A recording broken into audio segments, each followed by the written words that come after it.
Patan medical કોલેજના 7 આરોપીઓના જામીન નામંજૂર। તમામ 15 આરોપી વિદ્યાર્થીઓ 14 દિવસની જ્યુડિશિયલ કસ્ટડીમાં ધકેલાયા। પાટણના ધારપુર મેડિકલ કોલેજમાં સિનિયર્સ વિદ્યાર્થીઓ દ્વારા રેગિંગ કરાતા પ્રથમ વર્ષમાં અભ્યાસ કરતા વિદ્યાર્થી અનિલ મેથાણીયાનું મોત થયું હતું। આ બાદ રેગિંગને લઈ રોજ નવા રહસ્યો બહાર આવી રહ્યા છે। 15 આરોપી વિદ્યાર્થીઓને કોર્ટમાં રજૂ કરાતા નામદાર કોર્ટે 1 દિવસના રિમાન્ડ આપ્યા। જે રિમાન્ડ પૂર્ણ થતાં આરોપીઓને ફરીથી કોર્ટમાં રજૂ કરવામાં આવ્યા। જામીન માટે અરજી કરનાર 7 આરોપીઓના જામીન નામદાર કોર્ટ દ્વારા નામંજૂર કરવામાં આવ્યા છે। તમામ 15 આરોપી વિદ્યાર્થીઓને 14 દિવસની જ્યુડિશિયલ કસ્ટડીમાં ધકેલાયા છે।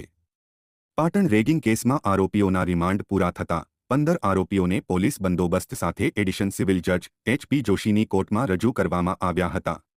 પોલીસે વધુ રિમાન્ડ માંગ્યા ન હતા। બીજી તરફ 15માંથી 7 આરોપીઓએ જામીન માટે અરજી મૂકી હતી, જે જામીન અરજીઓ નામંજૂર કરવામાં આવી છે। બંને પક્ષોની દલીલો સાંભળી કોર્ટે આરોપીઓની જામીન અરજી નામંજૂર કરતા આરોપીઓને 14 દિવસની જ્યુડિશિયલ કસ્ટડીમાં મોકલી આપ્યા હતા અને તમામ 15 આરોપી વિદ્યાર્થીઓને સુજનીપુર સબ જેલમાં ધકેલવામાં આવ્યા છે। ઓકે મેડમ, ધારપુરના રેગિંગ કાંડમાં આજે ભારતીય ન્યાય સંહિતાની જેમની ફરિયાદ હતી એમાં સેક્શન હતી ભારતીય ન્યાય સંહિતાની 105, 127(2), 189(2), 190, 296B વગેરે સેક્શનોની આજે જામીન અરજી લોકોની મુકાયેલી હતી। પરંતુ સદર ગુનાની જે 105ની કલમ જોઈએ BNSની તો ખૂન ન ગણાય એવા ગુનાહિત મનુષ્યવધ માટેની શિક્ષા ટ્રાયલ બાય સેશન્સ કોર્ટ હતું, જેથી સરકાર તરફે એવી રજૂઆત કરવામાં આવેલી હતી કે હાલના જે આરોપી છે એના કૃત્યના કારણે જ આ એક આશાસ્પદ યુવાનનું અવસાન થયેલું છે।